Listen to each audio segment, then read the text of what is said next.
There's a new poll out from HuffPost and YouGov on the issue of intervening in Syria. Now, this is an issue where, admittedly, the U.S. not too hot on it. The population's like, thanks, but no thanks. We'll pass on that one. But that may be changing. Quote, according to the poll, 60% of Americans now support airstrikes against insurgents in Syria, while 20% are opposed. They say 56% of Democrats, that's perhaps surprising, 54% of independents, and 79% of Republicans said they support airstrikes in Syria. Now, let's compare that to last year, when only 13% of Americans wanted to intervene. So that's fascinating to see such a tremendous swing.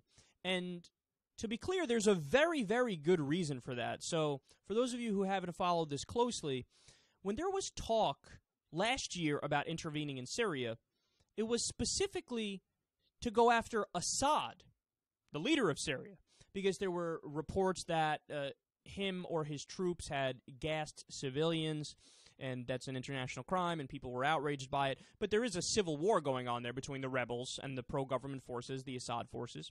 But either way, the U.S. considered, well, Assad is our enemy because he's allied with Iran and Russia, okay? And we had a pipeline that we wanted to run through the area, and he said no. So there's a lot of other behind-the-scenes stuff that goes into this that people weren't talking about, but it's very important, and I think it weighed heavily in the argument and the decision to try to originally push to go into Syria.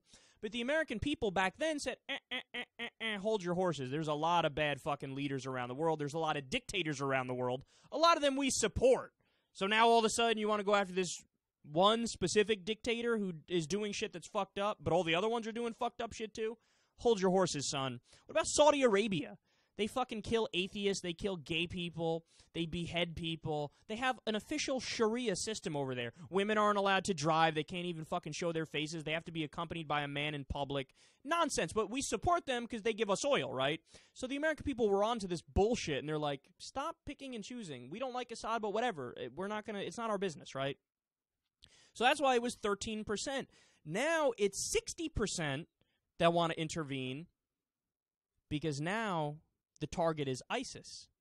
Isn't that fascinating? That shows you how fucking stupid American foreign policy is and how it's not based on reason or rationality or logic. It's simply based on the military-industrial complex.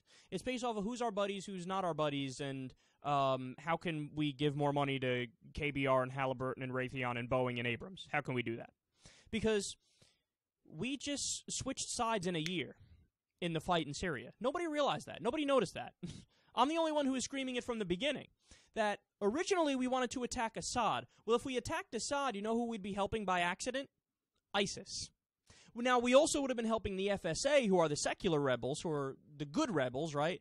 But we also, by accident, would have helped ISIS. So originally we wanted to fight alongside ISIS and attack Assad. Now, Assad was asking us to bomb Syria.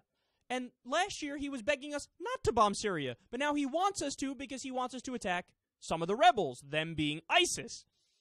This shows you American foreign policy is made up as we fucking go along. But the American people, look, actually to their credit on this, their sentiment is justified. It made sense to say no before to bombing, but now it is a more justified position to want to bomb in Syria. I'm still against it, and I'll explain why in a second. But it is more justified to hate ISIS because they are a worse enemy. Even according to the FSA, the Free Syrian Army, the good rebels, even they're like, yeah, we actually prefer the fucking government forces. ISIS is way worse. And as we've seen on social media with beheadings and all this crazy stuff. So in terms of the bombing we're already doing in Iraq against ISIS, quote, 64% of Democrats, 57% of independents, and 73% of Republicans said they support the decision to authorize strikes over there. So the American people, who are very, by the way, majority non-interventionist, according to the polls, they're like, yeah, no, we're cool with the bombing in Iraq. And overall, this is really interesting. Quote, American support for intervening abroad has also grown more generally. A Pew Research Center poll released Thursday found that the percentage of Americans saying the U.S. is doing too little to help solve the world's problems has doubled since November. So, in other words, while still the majority position of the American people is non-interventionism, the number of people who are okay with intervention, specifically to go after ISIS, has risen. And in fact, it's doubled. So this is really fascinating, and I just want to reiterate my position for everybody real quick. I know I've talked about this on previous shows for previous segments, but in terms of the U.S. Bombing ISIS in Iraq, I'm okay with it. Now, to be clear, I hate the way we do it. We don't go through Congress, which you're required by the Constitution to go through Congress, but we've long ago blown that off for many administrations. So I don't like that we don't go through Congress, but I also don't like that we don't go to the UN and NATO, which, again, you're required to under international law. And if we did do that, we would get the approval. So why we don't do that just makes me fucking so mad, because we're just ignoring the legal processes that we set up for a reason. So if I were president, I would have gone through Congress. They would have said yes. I would have gone through the UN and NATO. They would have said yes. And then I would have done a joint attack with other NATO forces, and I wouldn't have done actual planes. I would have done drones. And I would have done drones because I don't want to put any of our people at risk as we're attacking ISIS from the sky in Iraq. Who knows? Maybe they have anti-aircraft missiles. We don't know. And by the way, ISIS took the shit that we left behind in Iraq. That's why they were able to get Humvees and able to get big armament, because we left it behind from the original war in Iraq. So I was fine with bombing them because the Yazidis were on the mountain and starving. They're a religious minority who were persecuted and they were getting beheaded. So for that reason, I was okay with NATO going in there and us going in there and taking care of it. And also because a lot of people don't know this, ISIS has control of oil fields in Syria and Iraq. They're making $3 million a day. Okay, no. You can't have jihadists who just essentially set up a makeshift caliphate in Islamic State. You cannot have them making $3 million a day, because who knows what the fuck they'll get their hands on. What if they get their hands on weapons that would scare us to death? Chemical, biological, nuclear. I know it's not proven. I'm just speculating here, but you can't have them making $3 million a day. So I get it. And I'm in favor of continuing to go after them in Iraq. Why? They're isolated in Iraq. This is the major fact that nobody's mentioning. It's mentioned briefly in some articles about it, but nobody in the mainstream has mentioned it.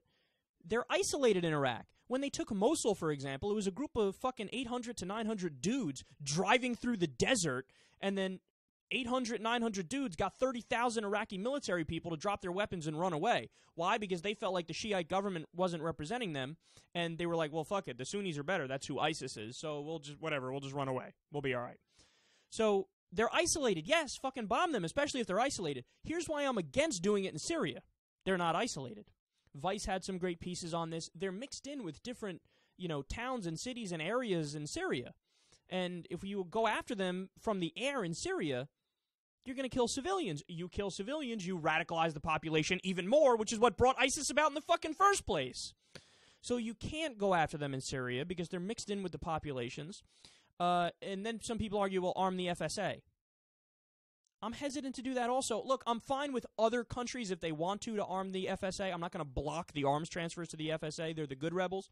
But the reason why I'm hesitant is because there were reports originally that when we started doing that a while back and when we did humanitarian aid to the FSA, some of it slipped through their hands and went to Hezbollah, who were fighting on the side of the Assad forces, and some of it, there are some people in the FSA who are more sympathetic to al-Nusra Front, which is a jihadist, Al-Qaeda's official representative of the rebel forces in Syria, and some of it even got into ISIS's hand. So, no, I'm not in favor of arming the FSA for those reasons. But overall, ISIS has changed the opinions of the American people rather quickly in terms of interventionism, and it's fascinating.